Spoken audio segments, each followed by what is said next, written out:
Hello, my name is Christopher Bollyn, and this video is dedicated to the first responders at the World Trade Center who are sick and dying. Recently, Jon Stewart has brought attention to the suffering of the first responders. They're the firefighters and the policemen who worked on the pile at the World Trade Center after 9/11. But all the media attention about the sick first responders misses one essential point, and that is, what is the cause of the disease that has killed thousands of first responders? Many people don't understand or realize that there are thousands of people in New York City who are sick and dying and are coming forward every week with new victims who have been exposed to the smoke from the World Trade Center. And it's important to understand that it is the smoke that rose from the pile for 3 months after 9/11 that is the primary cause of the disease and death among the first responders. It's not the dust. It's not the dust that we all saw rolling through the streets of Manhattan for a short period of time and then settled.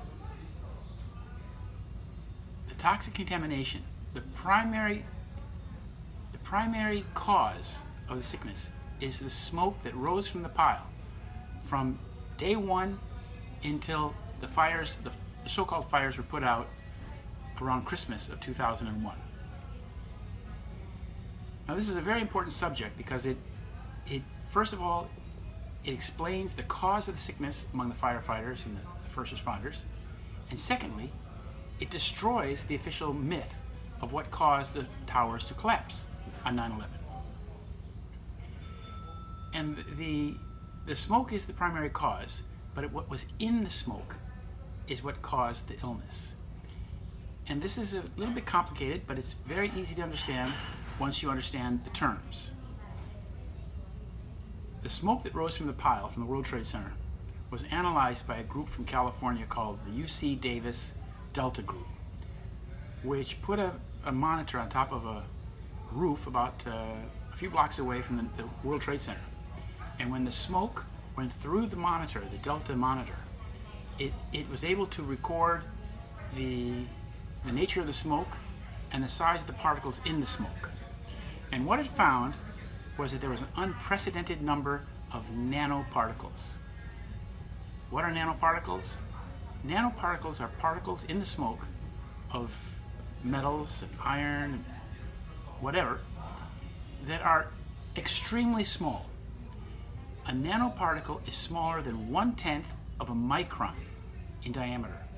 A micron is 1/1,000,000th of a meter. So you can see we're talking about extremely small particles. And it's the size of these particles which makes them so toxic. Because they are so small, they penetrate every barrier in the human body until they reach and lodge themselves in the nucleus of the human cell. And there, in the nucleus of the human cell, they do immense damage to the human system. And this is the cause of the rare cancers and extremely rare diseases that are afflicting the first responders of 9/11. So if this is so simple to explain and to understand, why doesn't Jon Stewart talk about it? Why doesn't the mass media talk about it? Why is it completely ignored? Well, it's ignored for a reason. Because the mass media, and people like Jon Stewart, who happens to be on the board of directors of the 9/11 Memorial and Museum, which is an institution dedicated to the official story of 9/11 and the war on terror, they do not want to talk about this because it opens up a whole new bunch of questions. What made these nanoparticles in the smoke? What were the conditions in which the smoke was made, that this toxic smoke was laden with nanoparticles? This is unusual. Well, as I found out from the man who ran the Delta project from UC Davis, Professor Thomas Cahill, these nanoparticles in the smoke are only produced by temperatures hotter than the boiling point of the metal involved. So I wrote an article back in 2006 entitled, "Why Did Iron Boil Beneath the Rubble of the World Trade Center?" This caused me a bit of trouble because this is a discovery that was not supposed to happen. But what this means is that the hot spots, I don't call them fires, but the hot spots beneath the rubble that raged for 3 months were hotter than the boiling point of iron, or Teflon, or nickel, lead. So that these minerals, these elements, were being vaporized and turned into gas in these hot spots. And this rose in a thin blue smoke. And this thin blue smoke was inhaled by the first responders who were working on the pile without any respirator whatsoever. Not that a respirator would have helped them, because these particles are so small they pass through any respirator. But it was that these firefighters and policemen and construction workers, the people who worked on the pile, and the people who lived around the pile, were being exposed to extremely toxic smoke. And that is the cause of their diseases today. And this is ignored because the official version of 9/11 cannot account for such extremely hot fires that persisted beneath the rubble, even in spite of the fact that they were being continuously doused with water 24/7.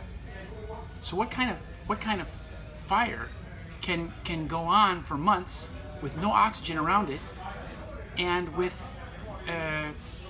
water being poured on it continuously?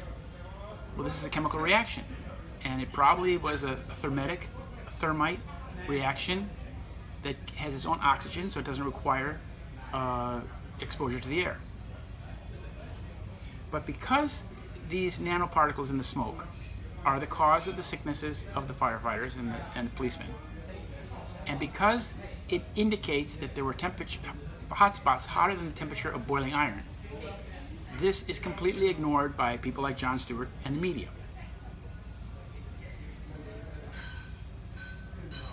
And that's why understanding the toxicity of the deadly smoke of 9/11 is so important. It explains the high mortality among the first responders, and it reveals the falseness of the official story of what caused the towers to collapse. Thank you.